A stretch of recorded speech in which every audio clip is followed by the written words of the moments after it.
Mass మహారాజా రవితేజ కొత్త cinema mister Bachchan release అయిన మొదటి రోజు గురువారం ఆగస్టు 15న 6 కోట్లు గ్రాస్ కలెక్ట్ చేస్తే ముందు రోజు పెయిడ్ ప్రీమియర్స్లో 2 కోట్లు గ్రాస్ వచ్చింది. అలా టోటల్గా మొదటి రోజు 8 కోట్లు గ్రాస్ కలెక్ట్ చేసిన ఈ సినిమా రెండో రోజు శుక్రవారం వచ్చేసరికి కలెక్షన్స్ దారుణంగా పడిపోయాయి. కేవలం 1.5 కోటి గ్రాస్ రాగా ఇక నిన్న శనివారం మూడో రోజు కూడా శుక్రవారం మాదిరి మరో 1.5 కోటి గ్రాస్ వచ్చింది. అలా టోటల్గా 3 రోజుల్లో మిస్టర్ బచ్చన్ సినిమా కేవలం 11 కోట్లు గ్రాస్ మాత్రమే కలెక్ట్ చేసింది.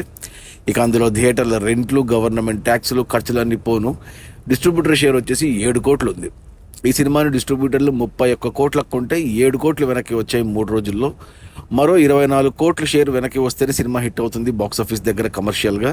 24 కోట్ల షేర్ రావాలి అంటే మరో 48 నుంచి 50 కోట్ల వరకు గ్రాస్ రావాలి.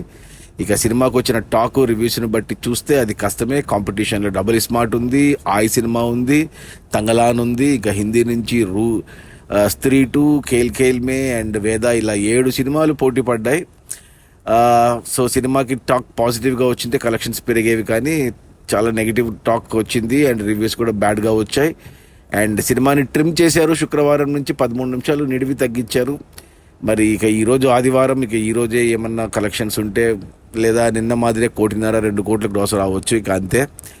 సినిమా అయితే నేను చూశాను, పర్లేదు, బాగానే ఉంది, ఎంటర్టైనింగ్గా ఉంది. ఎస్పెషల్లీ ఫస్ట్ హాఫ్ అయినా కానీ సినిమా జనాలు తిరస్కరించారు. మరి ఏం చేయలేము. ఇక మన రవితేజకి వరుసగా 4వ ఫ్లాప్ పడినట్టే లెక్క. ధమాకా తర్వాత వరుసగా 3 పోయాయి. Ravanasura and tiger Nageswara Rao and eagle 3 కమర్షియల్గా ఫ్లాప్ అయ్యాయి సినిమాలు. ఇది 4వ సినిమా. ఇది మాత్రం పెద్ద డిజాస్టర్ అని చెప్పాలి.